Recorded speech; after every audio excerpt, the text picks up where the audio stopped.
Welcome to the stream tonight, guys. Uh, it's really weird because by starting it off by talking like that, I'm gonna lose anybody that would be interested in watching this. So, thank you for sticking with me this far. Hey, I got a viewer. That's my fan, my buddy. How you been? Anonymous person who I'm not even sure likes me. Again, I know I've talked about you a lot, but whoever keeps watching my live stream, I want to let you know that even if you're a hater, I really appreciate it. Like seeing the views go from 0 to 1, that really like inspires me. So thank you, whoever you are. Now, on to tonight's video. I'm going to talk a little bit of what's in the news, a little bit of coronavirus. I'm going to talk a little bit of uh, it was something really wise. It was about like forgiveness. No, that's not what I was going to talk about. I'm going to talk about ambition. I'm going to talk about a lot of good stuff. So hopefully you guys stay with me. Yeah, you're going to because it's fucking great. So first of all, on to my story about the coronavirus. Um, what I wanted to talk about was the health secretary, um, who said basically that senior citizens would be allowed or would be safe staying in nursing homes at this time. It wouldn't be at high risk for coronavirus. Yet they um, they moved their mother out of a nursing home at the same time. And obviously, like that's glaring hypocrisy. And not only is that glaring hypocrisy that should cause fear, because that's direct proof that, whatever, at least in certain situations and in certain cases, like whatever the politicians are telling us is safe, they think doesn't on some level apply to them. It's not even about them having to follow their own rules. I mean, which is obviously another important issue. It's about the fact that we're in a time where these new regulations on our lives are supposedly in the best interest of our health. And the fact that she would say, as a health secretary, not just a government official of any kind, not just a mayor or a city councilman who's not directly involved in the coronavirus, we're talking about a health secretary here who said old people are all good to go, they're fine. And that might not have been all she said on the issue, but that was her basic gist, that if grandma's in a home right now, that she's going to be good. She might get a little bit of HIV. She might get a little bit of the HIV. She might get chlamydia if she starts banging all the old guys, like they're in their 80s. They got nothing left to lose, get a little freaky. So grandma might be getting a little freaky at nights. That's a little possibility. But she said that, coronavirus, even though it's a problem right now, that you're safe.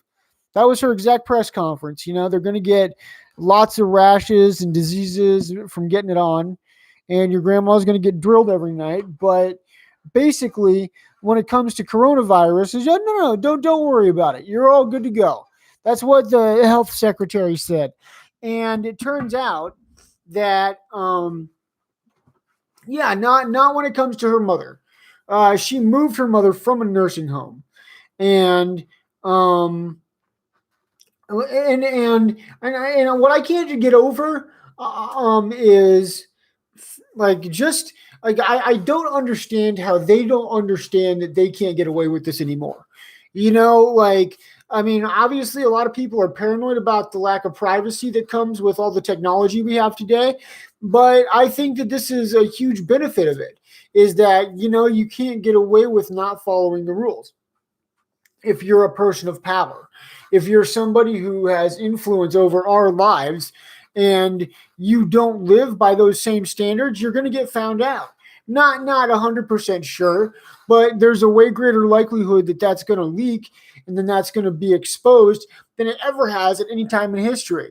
And that's really like one of the, I think, greatest benefits about what we're going through right now is that with like the media, we're really seeing behind the curtain when it comes to a lot of these politicians, because that's not the only instance like that.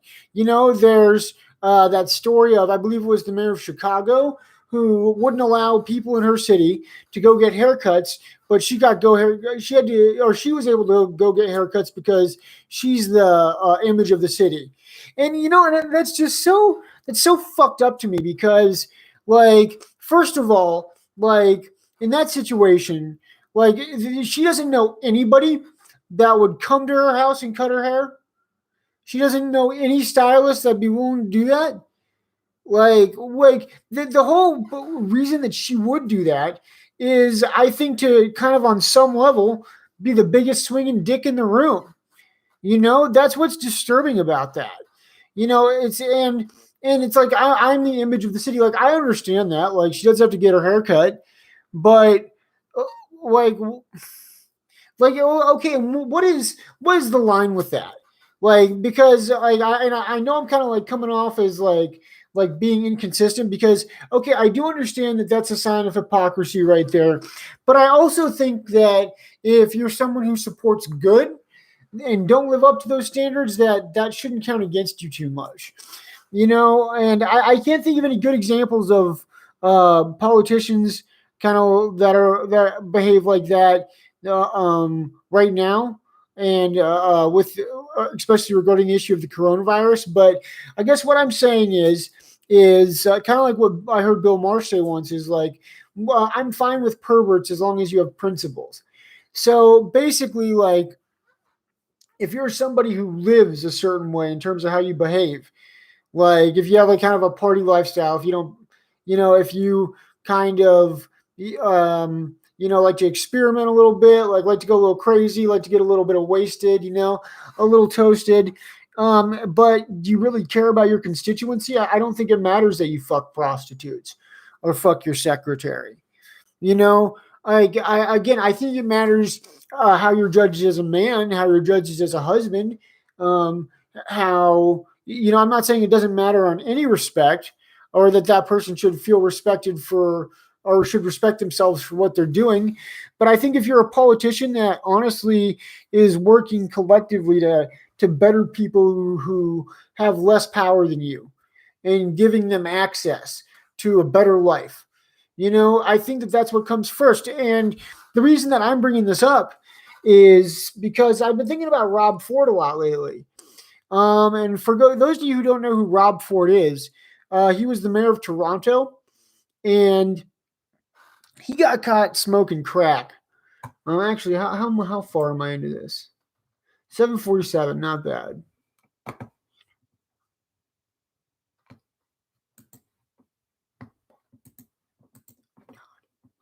I'm gonna bring Facebook in on this shit. Because I don't give a fuck.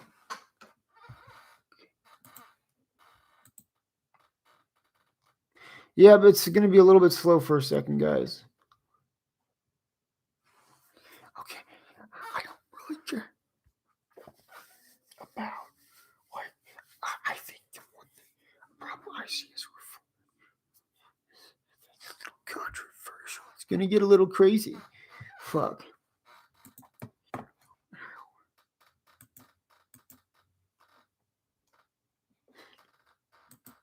Bow wow wow wow wow. I don't.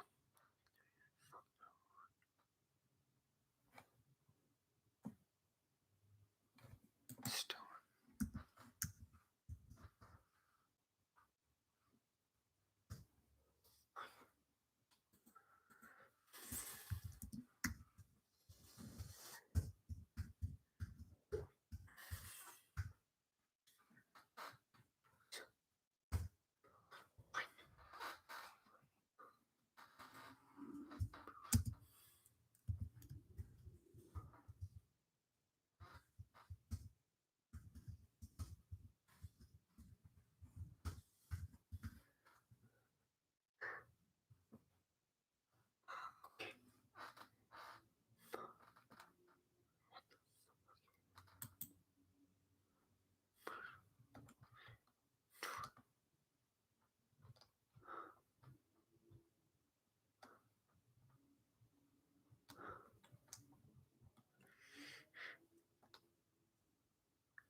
Sometimes.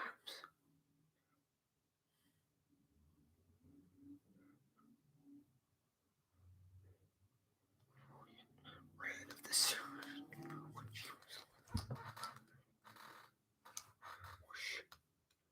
As you will.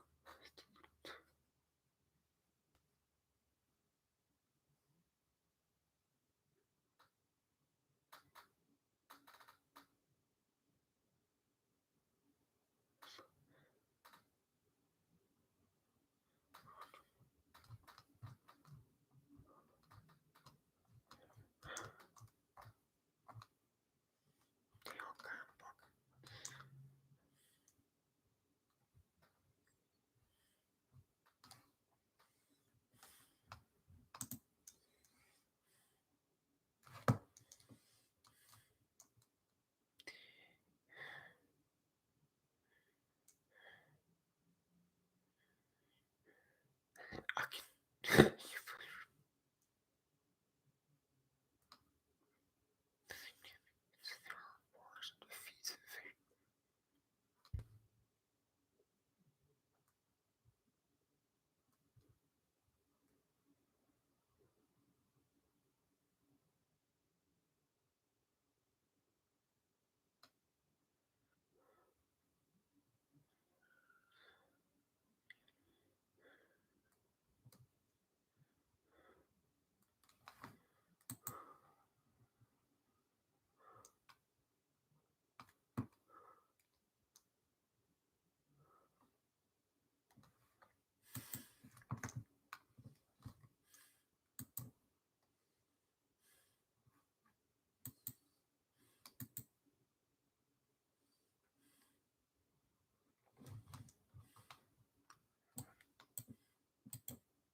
I don't really care.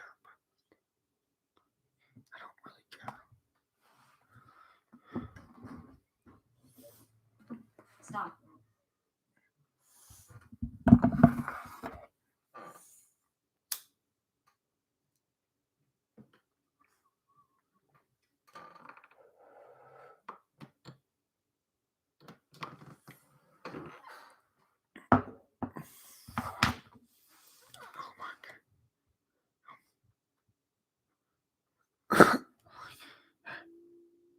But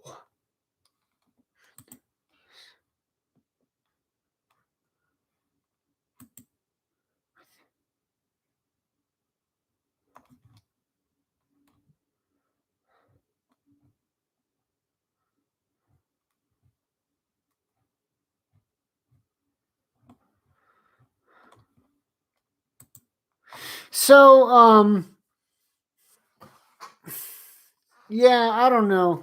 I'm sorry, I've just been sitting here for a few minutes, like maybe like more than a few, but and that's what sucks about live streams. You can't edit it out, can you? So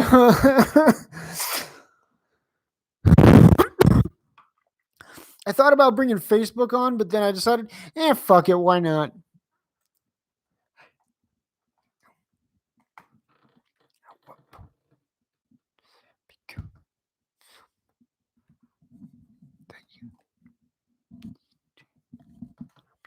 I'm never gonna happen. Like, what is the thing that creates distraction? And do you think it's more a byproduct of people?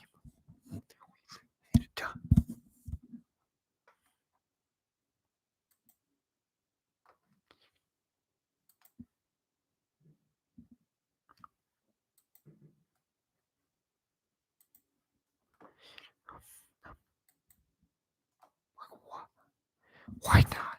You know what problem I have with this? The fucking cyst. Like, I guess it's.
You know what? I don't know if I'll be able to do um the fucking Facebook thing. It's always so complicated when it comes to like uploading video. There's always so many hiccups. Like I'm trying to upload a YouTube video and it's been the same one been trying to upload for weeks and I still fucking haven't been able to do it because like it just won't export.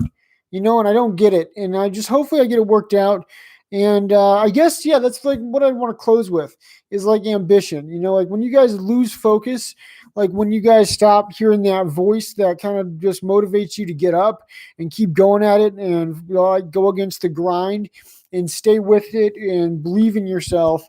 And, you realize all of a sudden that you're eating more junk food, that you're watching more TV, that you're behind on things that you thought you'd be have done. Like, how do you guys get over that? Like, is there any specific philosopher or philosophy or religion that you go to learn how to deal with that? Um, and is there any inspirational quotes that motivate you? Anyway, yeah, if you watch this, I'm sorry because I only talked for like probably about half of it, even less. So, and I'm going to try to talk until 22 minutes, give you some more content. Yeah, like, listen, I haven't uploaded a video in 2 weeks, and that's bullshit. Because I know at least there's a few people out there that have seen me that get something from what I do, and I owe those people an apology. And I really hope that you keep coming back and keep hearing my perspectives, so to speak, and hopefully you get something out of it because I get something out of it just by talking about it. And that's the other tricky thing is like you can like something, you can like doing something, you can get a mental and spiritual benefit from doing something. Like when I write, that's my purpose in life. I realize that this is why I'm here is to write. And uh and all the same, like I have a hard time not watching movies. And in a way that makes sense because those two things are obviously connected. Like movies feed the imagination. I think movies are great for inspiration. And, I mean, movies are great in general, just like from beginning to end, how they like hook you and entertain you. Always love movies. Um, but yeah, like, and I think that, one thing that's coming to my mind right now is this video by, I think the guy's name's Tim Kane. He's a UFC fighter and very fucking scary looking dude. He has a really cool video that came out at the same time as the Bilko experiment about how to like defend yourself in an office brawl. Like if your coworkers were trying to kill you, and it was really cool. Like, but anyway, the video that I'm thinking about now is like that. Even though the technology's changed and the society's changed and the times have changed, you're still fighting a battle every day inside yourself. That battle to stay where you're at, to eat junk food, to do the things that are fun and not discipline yourself to get what you want out of life. And I mean, even though like I may not look like a warrior, I think of myself as one. I think that hopefully I'm fighting the battle that many people in my generation fight, which is addiction to the internet. And I'm turning it into something that will make the world a better place, by using my voice literally to enlighten people. Well, and I say enlighten, like, I guess, like, not enlighten people. That sounds really douchey, but I guess like infotain people, like I want to be an infotainer. Hopefully I create stuff that makes people think and makes people enjoy watching it at the same time. And I don't do anything that talks down to them, and hey, I hope you guys had a good time tonight. I love you. No, I don't. Bullshit.